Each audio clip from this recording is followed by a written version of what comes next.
تفتكر التاريخ اللي احنا بنتكلم فيه ده وما تنساهوش اليوم بالساعة بكل حاجة بالسنة، لأنه احنا بنعيش أيام على الصعيد الكروي العالمي هي الأعظم والأهم في التاريخ المصري الحديث على الإطلاق.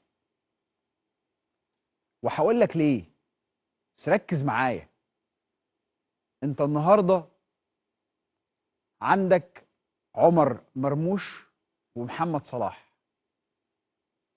هذه هي الثنائية الأخطر والأشرس في العالم الآن على الإطلاق. لا يتوافر لأي منتخب في منتخبات العالم كلها في الوقت اللي أنا بكلمك فيه ده اتنين في الوقت الحالي يمتلكوا هذه الثنائية التهديفية الكبرى على الإطلاق. المصريين منفردين في هذا المشهد، صلاح ومرموش.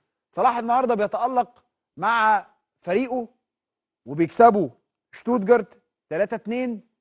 مرموش انا اسف بيتألق مع فرانكفورت وبيصنع ويسجل، يصنع ويسجل، وبذلك تصبح ارقام مرموش جنان خيال. تعالوا نشوف مرموش النهارده بعد الضربه الثابته اللي تسبب فيها وسجلها، تسبب فيها وسجلها. صنع عمر مرموش الهدف الاول اللي سجله هوجو، كما نجح في تسجيل الهدف الثالث من ركله حره مباشره. بقى برنس فيها، بقى ماركه مسجله ما شاء الله، ويعتلي صداره هداف البوندسليجا برصيد 11 هدف مناصفه مع هاري كين. شايف الرقم عامل ازاي؟ مناصفه مع هاري كين. ارقام مرموش امام شتوتجارت، صنع مرموش هدفه العاشر في جميع المسابقات هذا الموسم، وهو الرقم الاكبر من نوعه مناصفه مع محمد صلاح مهاجم ليفربول بين جميع لاعبي الدوريات الخمسه الكبرى الاوروبيه هذا الموسم. مفيش حد عمل الارقام دي في صناعه الاهداف في جميع المسابقات الخمسه الكبرى غير مرموش وصلاح. دي ارقام لازم نقف عندها. ليه؟ لانه الاثنين دولت تحديدا، واحد اللي هو صلاح منايم انجلترا من المغرب بقاله 5-6 سنين، وكل شويه يراهنوا على فشله فيخبطهم يديهم على عينيهم ويكمل مشوار ويكمل طريق. يكبر ما يكبر صلاح يفضل في اوج تألقه. يقول لك 31 سنه حاجه سوبر بسم الله ما شاء الله على جميع لعيب محترف يعني. فانت عندك واحد بسم الله ما شاء الله قادر ان هو يحافظ على هذا المستوى ويتعاظم وتتعاظم قدراته مع كل موسم، وهو جناح. خد بالك صلاح على كل البروباجندا اللي هو عاملها دي وقالب بيها كوكب الارض، هو جناح وليس مهاجما. فدي خد بالك من النقطه دي. طيب فانت عندك ده صلاح، عندك بقى الصاعد بسرعه الصاروخ مرموش. بص الصناعه عامله ازاي، بص الاهداف عامله ازاي. تعالى بقى اوريك الخمسه الفطاحل. انت عندك ايه؟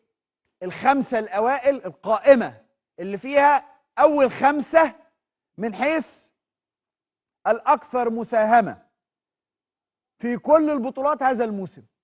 تعالى اوريك موقع صلاح ومرموش منهم فين. اهو دول الاكثر مساهمه في الاهداف في كل البطولات، دول الاكثر على الاطلاق، مفيش حد اجمد منهم. الخمسه دول هم الاجمد.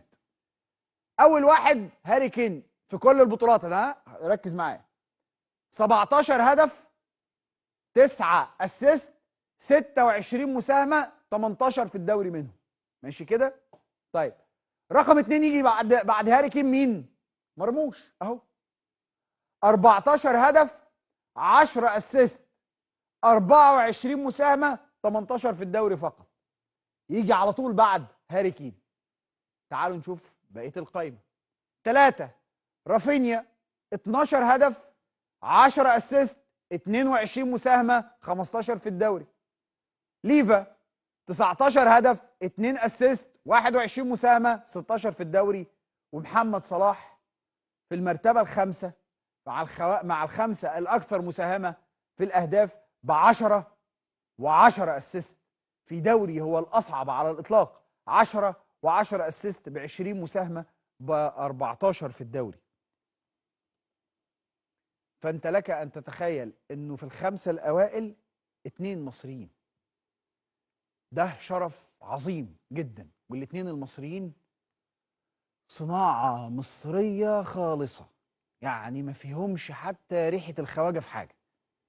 الاثنين عاشوا في مصر او اتولدوا في مصر وعاشوا في مصر، اكلوا اكلنا وشربوا شربنا وشافوا اللي احنا شفناه وعاشوا نفس حياتنا بنفس عينينا بنفس قدراتنا بنفس امكانياتنا وبنفس خبراتنا في الحياه بنفس كل حاجه.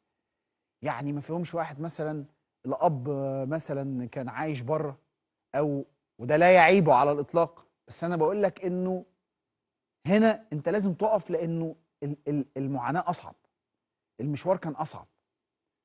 وعايز اقول انه بكل امانه وبكل صدق كلاهما يستحق ان يكون فخرا كبيرا. انا سعيد بكلمه كلاهما دي.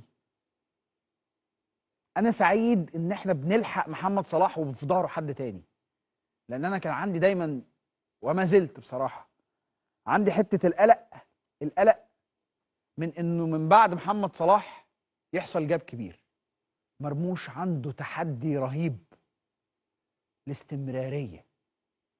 محمد صلاح اللي موصله للي هو فيه الاصرار والاستمراريه والالتزام. التلاتة دول عند محمد صلاح، فمخلينه في الحته دي عنده اصرار وعنده قدره على الالتزام وعنده قدره اكبر على الاستمرار. فانت التزام واستمرار واصرار موصلين لك اللي انت فيه، مش حاجه تانية. اكم لعيبه طلعت طلعه حلوه واضرب بالانس وكل سنه وانت طيب. صلاح لا، ومرموش ان شاء الله باذن الله لا، هيكمل وهيكمل في مشوار